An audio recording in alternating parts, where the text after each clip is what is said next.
Hari ini kita dapat berkumpul bersilaturahim dalam program kesayangan kita yaitu Cahaya Hati Indonesia.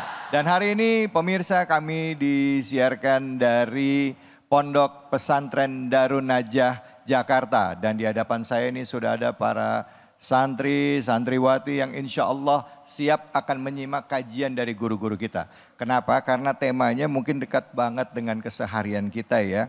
Yaitu ikatan sakral dalam surah Ar-Rum. Tapi sebelumnya saya mau tanya ini sama santri semua yang ada di sini ya. Ini ngomongin tentang pernikahan. Memangnya ada yang udah pengen nikah? Ada yang kepengen nikah? Ada. Mau kapan? Sekarang apa besok? Sekarang. Masya Allah, Masya Allah. Bicara nikah ini di dalam Islam bisa jadi ibadah. Ini adalah sebuah ibadah. Nah bagaimana nikah kok bisa jadi ibadah? Pernikahan yang seperti apa yang dibahas di dalam Al-Quran yang diharapkan sehingga pada saat kita menjalankan pernikahan tersebut menjadi pernikahan yang sakinah, mawaddah, warahmah. Nah untuk itu sudah hadir guru kita yang akan membahas kajian dari surah Ar-Rum. Yang pertama adalah ayat 19 hingga 20 bersama guru kita Al-Ustadz Al-Mukarram Ustadz Abi Amir. Silakan Abi, fadhol. Bismillahirrahmanirrahim. Assalamualaikum warahmatullahi wabarakatuh. Waalaikumsalam warahmatullahi wabarakatuh. Alhamdulillah. Wassalatu wassalamu ala rasulillah. Wa ala alihi wa sahbihi wa mawala. Ashhadu an la ilaha illallah wahdahu la syarika lah. Wa ashhadu anna Muhammadan abduhu wa rasuluh. Allahumma salli ala sayyidina Muhammad wa ala alihi wa sahbihi ajma'in wa ba'du. Ini Abi Amir kalau masuk ke pesantren Darun Najah. Seperti masuk ke pondok pesantren sendiri. Masya Allah. Jadi karena Abi Amir tamatan pondok pesantren Al-Amin di Madura. Nah pondok pesantren Al-Amin ini masih keluarga dengan pondok modern Gontor. Dan Darun Najah juga masih saudara semua. Dan ternyata di sini banyak tamatan Al-Amin yang belajar di sini juga, mengabdi di sini juga. Masya Allah. Bahagia banget nih datang ke pondok pesantren Darun Najah seperti terasa di rumah sendiri. Dan kamu semua Masya Allah seperti anak-anakku semua. Masya Allah. Masya Allah. Sudah mau menikah. Ya. Jadi ayat yang dipilih surah Ar-Rum. Secara isi ayat-ayat ini ada yang berkaitan dengan alam semesta. Bukti-bukti kebesaran Allah subhanahu wa ta'ala. Kalau ditafsirkan berhubungan dengan pernikahan, memang di antara deretan ayat-ayat ini ada yang berkaitan dengan pernikahan. Nanti akan dibahas oleh Ustaz Abdul Kafi. Nah, Abi Amir kebagian yang berhubungan dengan bukti-bukti kebesaran Allah subhanahu wa ta'ala. Bagaimana cara menghubungkan dengan pernikahan? Nah, dalam ilmu tafsir ada namanya at-tafsir al-isyari, yaitu tafsir dengan menangkap isyaratnya, seakan-akan mengisyaratkan kepada pernikahan, sekalipun secara isi berhubungan dengan alam semesta. Contohnya misalnya pada ayat yang ke-19 Allah berfirman, a'udzubillahi minasyaitonirrajim. Bismillahirrahmanirrahim. Yukhrijul hayya minal mayyit wa yukhrijul mayyita minal hayy wa yuhyil arda ba'da mautiha wa kadzalika tukhrajun. Kata Allah, aku yang mengeluarkan dari yang hidup, ya, sesuatu yang aku mengeluarkan yang hidup dari yang mati. Aku yang mengeluarkan yang hidup dari yang mati. Apa maksudnya? Asalnya, nih perhatikan, kita ini makhluk hidup enggak? Makhluk hidup enggak? Ya makhluk hidup. Nah, asal kita kan dari sesuatu yang mati, yaitu air mani.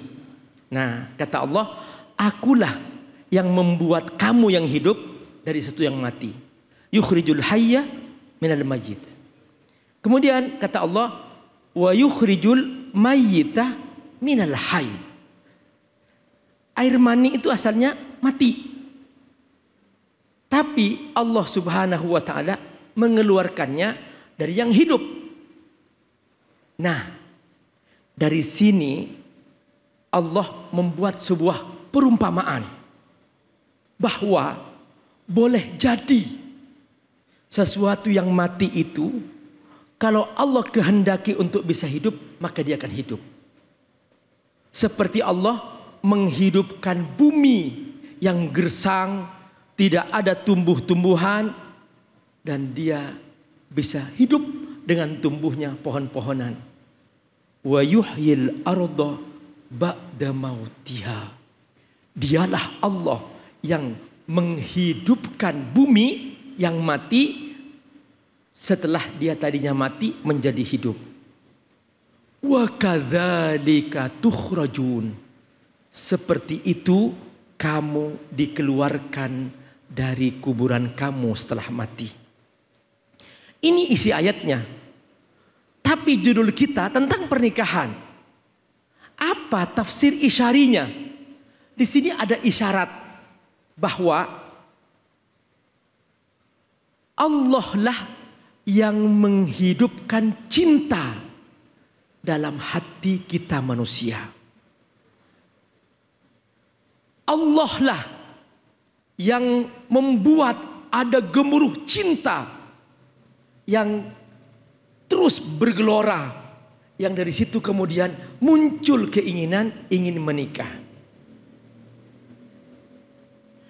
Tapi jangan sembarang cinta. Allah memberikan aturan bahwa dalam hubungan laki perempuan harus ada aturannya. Seakan Allah mengatakan, kamu bukan binatang. Kamu manusia. Kalau kamu terlanjur jadi manusia, jangan membinatangkan diri. Jangan suka-suka kamu seperti kucing pagi-pagi tiba-tiba melakukan hubungan tanpa ada ikatan pernikahan. Sehingga lahir kemudian anak-anak di luar nikah. Nah, oleh karena itu, itulah disyariatkannya pernikahan. Jadi gelora cinta itu yang menghidupkan Allah. Sehingga laki perempuan ingin melakukan hubungan. Untuk apa? Listimrariyatil hayah. Demi kelanjutan kehidupan. Bahwa hidup ini harus berlanjut. Bahwa alam semesta ini Allah ciptakan berpasang-pasangan. Ada langit, ada bumi, ada siang, ada malam. Pohon-pohon pun juga ada pohon jantan, ada pohon betina. Jadi kalau kamu melihat ada pohon di depan rumah kamu, anak-anakku semua, pohon-pohon itu ternyata tidak berbuah, itu pasti pohon jantan. Yang berbuah pohon betina. Allah yang menikahkan melalui apa? Kata Allah, wa arsalna riyaha lawaqih. Aku nikahkan antara pohon-pohon itu dengan angin yang Allah kirimkan. Tapi kalau kamu berbeda, kamu manusia, harus ada caranya, harus ada pernikahannya dulu, harus ada seremoninya dulu. Jangan kemudian langsung suka sama suka melakukan hubungan.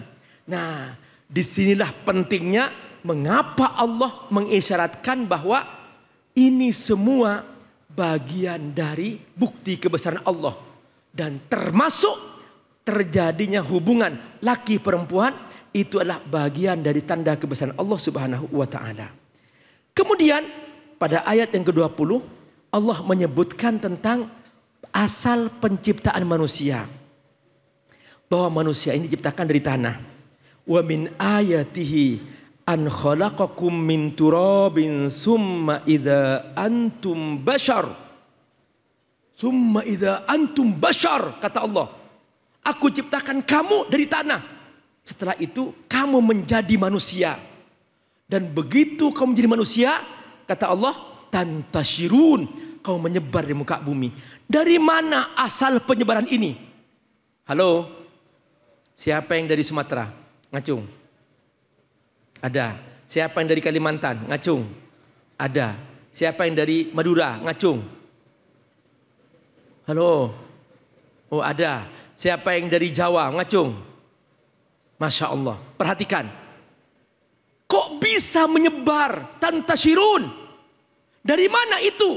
Dari hubungan pernikahan.